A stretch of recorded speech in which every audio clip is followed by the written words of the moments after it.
With respect to the situation in Ukraine, we have not gone to war with Russia.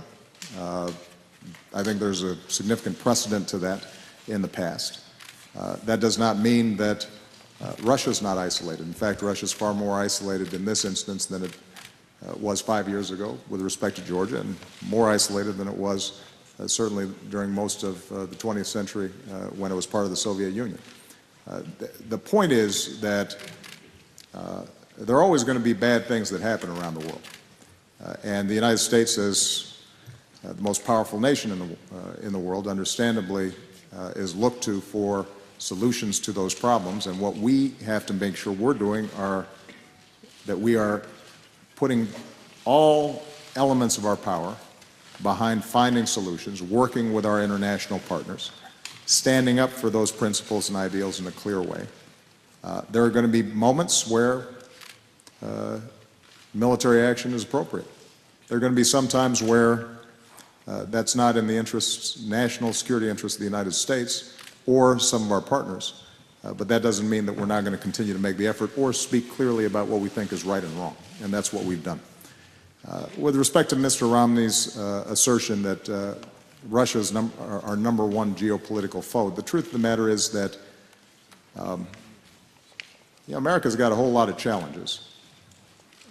Russia is a regional power that is threatening some of its immediate neighbors,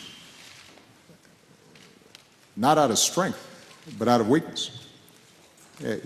Ukraine has been a country in which Russia had enormous influence for decades, since the breakup of the Soviet Union. We have considerable influence on our neighbors. We generally don't need to invade them in order to have a strong cooperative relationship with them.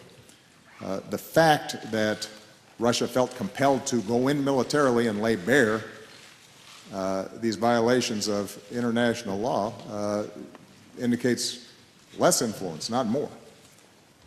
And so my response then continues to be what I believe today, which is Russia's actions are a problem. They don't pose the number one national security threat to the United States. I continue to be much more concerned when it comes to our security with the prospect of a nuclear weapon going off in Manhattan, which is part of the reason why the United States, showing its continued international leadership, has organized a forum over the last several years that's been able to help eliminate that threat in a consistent way.